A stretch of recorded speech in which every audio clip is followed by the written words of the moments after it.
ആകാശവാണി.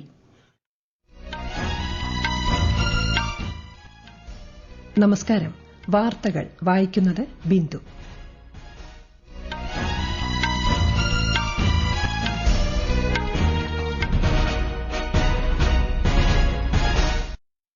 പ്രധാന വാർത്തകൾ. ഒന്നാം ഘട്ട ലോക്സഭാ തെരഞ്ഞെടുപ്പിന്റെ വിജ്ഞാപനം തെരഞ്ഞെടുപ്പ് കമ്മീഷൻ പുറത്തിറക്കി. 102 ലോക്സഭാ മണ്ഡലങ്ങളിലാണ് ഏപ്രിൽ 19-ന് ആദ്യഘട്ടത്തിൽ വോട്ടെടുപ്പ്. രാജ്യത്ത് തെരഞ്ഞെടുപ്പ് പ്രചാരണം ഊർജ്ജിതമായി തുടരുന്നു. സംസ്ഥാനത്ത് മണ്ഡല പര്യടനം സജീവമാക്കി സ്ഥാനാർത്ഥികൾ. സ്റ്റാർട്ടപ്പ് മഹാകുംഭ് കൂട്ടായ്മയെ പ്രധാനമന്ത്രി നരേന്ദ്രമോദി ന്യൂഡൽഹിയിൽ അഭിസംബോധന ചെയ്തു. കേന്ദ്രമന്ത്രി കിരൺ റിജിജുവിന് ഭക്ഷ്യ സംസ്കരണ വ്യവസായ മന്ത്രാലയത്തിന്റെ അധിക ചുമതല. 2024-ലെ സിവിൽ സർവീസ് പ്രിലിമിനറി പരീക്ഷ ജൂൺ 16-ലേക്ക് മാറ്റിവച്ചതായി union public service commission. Swiss open ബാഡ്മിന്റണിൽ ഇന്ത്യയുടെ ഗായത്രി ഗോപിചന്ദ് ട്രീസ ജോളി സഖ്യം പ്രീ ക്വാർട്ടറിൽ കടന്നു. വാർത്തകൾ വിശദമായി. ഒന്നാം ഘട്ട ലോക്സഭാ തെരഞ്ഞെടുപ്പിന്റെ വിജ്ഞാപനം കേന്ദ്ര തെരഞ്ഞെടുപ്പ് കമ്മീഷൻ ഇന്ന് പുറത്തിറക്കി. 17 സംസ്ഥാനങ്ങളിലെയും 4 കേന്ദ്രഭരണ പ്രദേശങ്ങളിലെയും 102 ലോക്സഭാ സീറ്റുകളിലാണ് ഏപ്രിൽ 19-ന് ആദ്യഘട്ടത്തിൽ വോട്ടെടുപ്പ് നടക്കുന്നത്. വിശദാംശങ്ങളിലേക്ക്. തമിഴ്നാട്ടിലെ 39 മണ്ഡലങ്ങളിലും രാജസ്ഥാനിലെ 12 സീറ്റുകളിലും ഉത്തർപ്രദേശിൽ 8 മധ്യപ്രദേശിലെ 6 സീറ്റുകളിലും ഒന്നാം ഘട്ടത്തിൽ തെരഞ്ഞെടുപ്പ് നടക്കും. ഉത്തരാഖണ്ഡ്, അസം, മഹാരാഷ്ട്ര എന്നീ സംസ്ഥാനങ്ങളിലെ 5 മണ്ഡലങ്ങളിലും ബീഹാറിലെ 4 സീറ്റുകളിലും പശ്ചിമബംഗാളിലെ 3 ആദ്യഘട്ടത്തിലാണ് വോട്ടെടുപ്പ്. അരുണാചൽ പ്രദേശ്, മണിപ്പൂർ, മേഘാലയ എന്നീ സംസ്ഥാനങ്ങളിലെ 2 സീറ്റുകളിലും ഛത്തീസ്ഗഡ്, മിസോറാം, നാഗാലാന്റ്, സിക്കിം, ത്രിപുര, ആൻഡമാൻ നിക്കോബാർ, ജമ്മു കാശ്മീർ, ലക്ഷദ്വീപ്, പുതുച്ചേരി എന്നിവിടങ്ങളിലെ ഓരോ സീറ്റുകളിലും ഒന്നാം ഘട്ടത്തിൽ വോട്ടെടുപ്പ് നടക്കും. ഈ മാസം 27-ആണ് നാമനിർദ്ദേശ പത്രിക സമർപ്പിക്കാനുള്ള അവസാന തീയതി. സൂക്ഷ്മ പരിശോധന 28-നും പത്രിക പിൻവലിക്കാനുള്ള അവസാന തീയതി മാർച്ച് 30-നും ആയിരിക്കും. ബീഹാറിൽ നാമനിർദ്ദേശ പത്രിക സമർപ്പിക്കാനുള്ള അവസാന തീയതി ഈ മാസം 28-ആണ്. പത്രികകളുടെ സൂക്ഷ്മ പരിശോധന ഈ മാസം 30-നും സ്ഥാനാർത്ഥിത്വം പിൻവലിക്കാനുള്ള അവസാന തീയതി ഏപ്രിൽ 2-മാണ്. വോട്ടെടുപ്പ് ഏപ്രിൽ 19-നും വോട്ടെണ്ണൽ ജൂൺ 4-നും നടക്കും. News desk, Akashvani. കേരളത്തിൽ ലോക്സഭാ തെരഞ്ഞെടുപ്പിനുള്ള പ്രചാരണം ഊർജ്ജിതമായി തുടരുന്നു. LDF, UDF, NDA സ്ഥാനാർത്ഥികളും പ്രമുഖ നേതാക്കളും മണ്ഡലങ്ങളിൽ സജീവ പര്യടനം തുടരുകയാണ്. ഏപ്രിൽ 26-ന് വോട്ടെടുപ്പ് നടക്കുന്ന കേരളം ഉൾപ്പെടെയുള്ള സംസ്ഥാനങ്ങളിലെ തെരഞ്ഞെടുപ്പ് വിജ്ഞാപനം ഈ മാസം 28-ന് പുറപ്പെടുവിക്കും. 13 സംസ്ഥാനങ്ങളിലെ 89 മണ്ഡലങ്ങളിലാണ് രണ്ടാം ഘട്ടത്തിൽ വോട്ടെടുപ്പ് നടക്കുന്നത്. അടുത്ത മാസം 4 വരെ നാമനിർദ്ദേശ പത്രിക സമർപ്പിക്കാം. ഏപ്രിൽ 5-നാണ് സൂക്ഷ്മ പരിശോധന. ഏപ്രിൽ 8 വരെ പത്രിക പിൻവലിക്കാൻ അവസരമുണ്ട്. ലോക്സഭാ തെരഞ്ഞെടുപ്പിൽ തപാൽ വോട്ട് ചെയ്യുന്നതിന് അനുമതിയുള്ള അവശ്യ സേവന വിഭാഗങ്ങളുടെ പട്ടിക തെരഞ്ഞെടുപ്പ് കമ്മീഷൻ വിജ്ഞാപനം ചെയ്തു. മെട്രോ, റെയിൽവേ, BSNL, വൈദ്യുതി, ആരോഗ്യവകുപ്പ്, അഗ്നിശമനസേന, തപാൽ, ഏവിയേഷൻ, ദുരന്ത നിവാരണം എന്നീ വകുപ്പുകളിലെ ജീവനക്കാർക്കും ദൂരദർശനും ആകാശവാണിയും ഉൾപ്പെടെ തെരഞ്ഞെടുപ്പ് ജോലിയിലുള്ള മാധ്യമപ്രവർത്തകർക്കും തപാൽ വോട്ടിന് അർഹതയുണ്ട്. ലോക്സഭാ തെരഞ്ഞെടുപ്പിനോടനുബന്ധിച്ച് സംസ്ഥാനത്ത് വോട്ടർ പട്ടികയിൽ ഇതുവരെ പേര് ചേർത്തിട്ടില്ലാത്തവർക്ക് ഈ മാസം 25 വരെ പേര് ചേർക്കാൻ അവസരം. നാമനിർദ്ദേശ പത്രിക സമർപ്പിക്കാനുള്ള അവസാന തീയതിയുടെ 10 ദിവസം മുമ്പ് വരെയാണ് വോട്ടർ പട്ടികയിൽ പേര് ചേർക്കാൻ അവസരമുള്ളത്. യുവശക്തിയുടെ പിൻബലത്തിൽ ഇന്ത്യയുടെ സ്റ്റാർട്ടപ്പ് മേഖല അഭൂതപൂർവമായ വേഗത്തിൽ വികസിക്കുകയാണെന്ന് പ്രധാനമന്ത്രി നരേന്ദ്രമോദി പറഞ്ഞു. ന്യൂഡൽഹിയിൽ സ്റ്റാർട്ടപ്പ് മഹാകുംഭ് കൂട്ടായ്മയെ അഭിസംബോധന ചെയ്യുകയായിരുന്നു പ്രധാനമന്ത്രി. 2047-ഓടെ വികസിത ഇന്ത്യയ്ക്കായി രാജ്യം പ്രവർത്തിക്കുമ്പോൾ ഈ സ്റ്റാർട്ടപ്പ് കൂട്ടായ്മയ്ക്ക് വലിയ പ്രാധാന്യമുണ്ടെന്ന് അദ്ദേഹം പറഞ്ഞു. സ്റ്റാർട്ടപ്പ് ഇന്ത്യ സംരംഭം നൂതന ആശയങ്ങൾക്ക് വേദി നൽകുകയും അവയെ ധനസമാഹരണവുമായി ബന്ധിപ്പിക്കുകയും ചെയ്തു. ഇന്ത്യയിലെ യുവജനങ്ങൾ തൊഴിലന്വേഷകരാകുന്നതിന് പകരം തൊഴിലവസരങ്ങൾ സൃഷ്ടിക്കുന്ന പാതയാണ് തെരഞ്ഞെടുത്തിരിക്കുന്നതെന്നും പ്രധാനമന്ത്രി പറഞ്ഞു. കേന്ദ്രമന്ത്രി കിരൺ റിജിജുവിന് ഭക്ഷ്യ സംസ്കരണ വ്യവസായ മന്ത്രാലയത്തിന്റെ അധിക ചുമതല നൽകി. കേന്ദ്രമന്ത്രിയും രാഷ്ട്രീയ ലോക് ജൻശക്തി പാർട്ടി അധ്യക്ഷനുമായ പശുപതി കുമാർ പരസ് രാജിവച്ചതിനെ തുടർന്നാണ് തീരുമാനം. നിലവിൽ ഭൌമശാസ്ത്ര മന്ത്രാലയത്തിന്റെ ചുമതലയാണ് ശ്രീ കിരൺ റിജിജുവിനുള്ളത്. 2024-ലെ സിവിൽ സർവീസ് പ്രിലിമിനറി പരീക്ഷ മാറ്റിവയ്ക്കാൻ യൂണിയൻ പബ്ലിക് സർവീസ് കമ്മീഷൻ തീരുമാനിച്ചു. 2024-ലെ ഇന്ത്യൻ ഫോറസ്റ്റ് സർവീസ് പരീക്ഷയുടെ സ്ക്രീനിംഗ് ടെസ്റ്റായും നിലകൊള്ളുന്ന സിവിൽ സർവീസസ് പ്രിലിമിനറി പരീക്ഷ ഈ വർഷം ജൂൺ 16-ന് നടക്കും. മെയ് 26-ന് പരീക്ഷ നടത്താനാണ് നേരത്തെ നിശ്ചയിച്ചിരുന്നതെങ്കിലും പൊതുതെരഞ്ഞെടുപ്പ് നടക്കാനിരിക്കുന്നതിനാലാണ് പരീക്ഷ മാറ്റിവച്ചത്. ഈ വാർത്തകൾ ആകാശവാണിയിൽ നിന്ന്.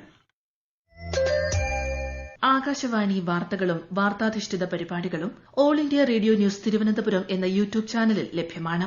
കൂടുതൽ വാർത്തകൾക്കായി @All India Radio News Thiruvananthapuram എന്ന ഫേസ്ബുക്ക് പേജും @AER_News_TVM എന്ന എക്സ് ഹാൻഡിലും സന്ദർശിക്കാം.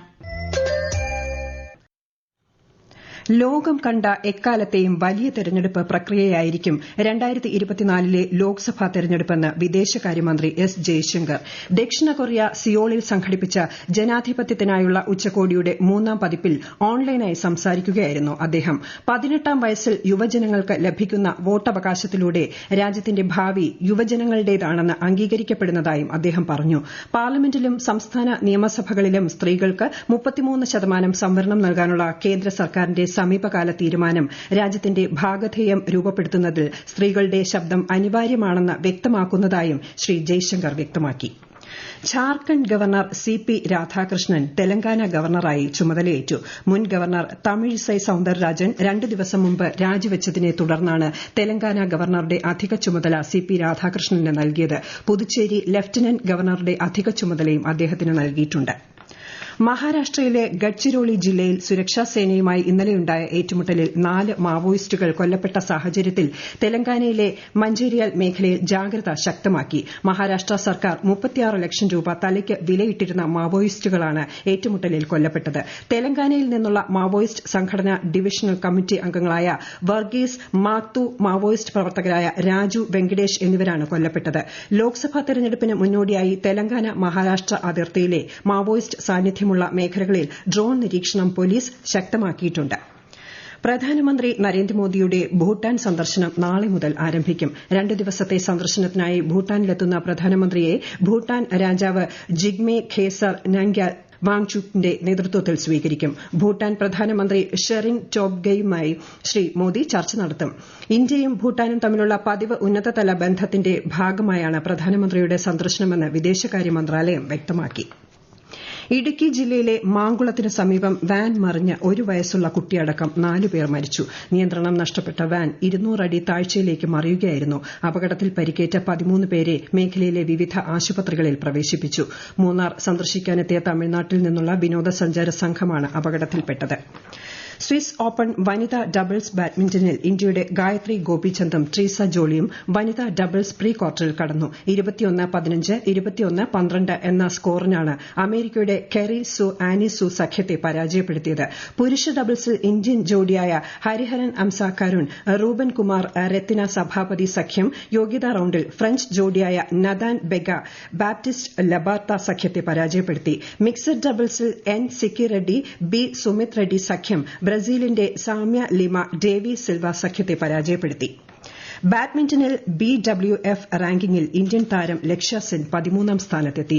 ഫ്രഞ്ച് ഓപ്പണിലും ഓൾ ഇംഗ്ലണ്ട് ഓപ്പണിലും സെമി ഫൈനൽ വരെ എത്തിയ മികച്ച പ്രകടനത്തെ തുടർന്നാണ് കുതിപ്പ്. ഇതോടെ 2024 പാരീസ് ഒളിമ്പിക്സിലേക്കുള്ള സ്ഥാനം സെൻ ഉറപ്പിച്ചു.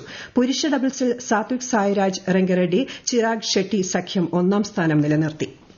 സംസ്ഥാനത്ത് കടുത്ത ചൂട് അനുഭവപ്പെടുന്നതിനാൽ 10 ജില്ലകളിൽ പ്രഖ്യാപിച്ച മഞ്ഞ ജാഗ്രത നാളെ വരെ തുടരും. പാലക്കാട് ജില്ലയിൽ ഉയർന്ന താപനില 39 ഡിഗ്രി സെൽഷ്യസ് വരെയും കൊല്ലം, ആലപ്പുഴ, പത്തനംതിട്ട ജില്ലകളിൽ ഉയർന്ന താപനില 38 ഡിഗ്രി സെൽഷ്യസ് വരെയും അനുഭവപ്പെടും. കോട്ടയം, തൃശൂർ ജില്ലകളിൽ 37 ഡിഗ്രിയും തിരുവനന്തപുരം, എറണാകുളം, കണ്ണൂർ, കോഴിക്കോട് ജില്ലകളിൽ 36 ഡിഗ്രിയും അനുഭവപ്പെടും. റഷ്യയ്ക്കെതിരായ യുദ്ധത്തിൽ യുക്രൈന് അമേരിക്ക പിന്തുണ നൽകുന്നത് തുടരുമെന്ന് US പ്രതിരോധ സെക്രട്ടറി ലോയ്ഡ് ഓസ്റ്റിൻ. യുക്രൈന് ആയുധ സഹായം നൽകുന്നതിനായുള്ള ചെലവിൽ US കോൺഗ്രസ് ആശങ്ക അറിയിച്ചിട്ടുള്ള സാഹചര്യത്തിൽ കൂടിയാണ് പ്രതിരോധ സെക്രട്ടറിയുടെ ഈ പ്രഖ്യാപനം. ജർമ്മനി ഉൾപ്പെടെ വിവിധ രാജ്യങ്ങളിൽ നിന്നുള്ള നേതാക്കളും യുക്രൈന് സഹായ വാഗ്ദാനവുമായി മുന്നോട്ട് വന്നിട്ടുണ്ട്. $542 ദശലക്ഷം സൈനിക സഹായമാണ് ജർമ്മൻ പ്രതിരോധ മന്ത്രി ബോറിസ് പിസ്റ്റോറിയസ് വാഗ്ദാനം ചെയ്തത്. പ്രധാന വാർത്തകൾ വീണ്ടും. 1ാം ഘട്ട ലോക്സഭാ തെരഞ്ഞെടുപ്പിന്റെ വിജ്ഞാപനം തെരഞ്ഞെടുപ്പ് കമ്മീഷൻ പുറത്തിറക്കി. 102 ലോക്സഭാ മണ്ഡലങ്ങളിലാണ് ഏപ്രിൽ 19 ആദ്യഘട്ടത്തിൽ വോട്ടെടുപ്പ്. രാജ്യത്ത് തെരഞ്ഞെടുപ്പ് പ്രചാരണം ഊർജിതമായി തുടരുന്നു. സംസ്ഥാനത്ത് മണ്ഡല പര്യടനം സജീവമാക്കി സ്ഥാനാർത്ഥികൾ. സ്റ്റാർട്ടപ്പ് മഹാകുംഭ് കൂട്ടായ്മയെ പ്രധാനമന്ത്രി നരേന്ദ്രമോദി ന്യൂഡൽഹിയിൽ അഭിസംബോധന ചെയ്തു. കേന്ദ്രമന്ത്രി കിരൺ റിജിജുവിന് ഭക്ഷ്യ സംസ്കരണ വ്യവസായ മന്ത്രാലയത്തിന്റെ അധിക ചുമതല. 2024 സിവിൽ സർവീസ് പ്രിലിമിനറി പരീക്ഷ ജൂൺ 16 മാറ്റിവച്ചതായി union public service commission. Swiss open ബാഡ്മിന്റണിൽ ഇന്ത്യയുടെ ഗായത്രി ഗോപിചന്ദ് ട്രീസ ജോളി സഖ്യം പ്രീ ക്വാർട്ടറിൽ കടന്നു. വാർത്തകൾ കഴിഞ്ഞു. അടുത്ത വാർത്താ പ്രക്ഷേപണം വൈകുന്നേരം 6:30.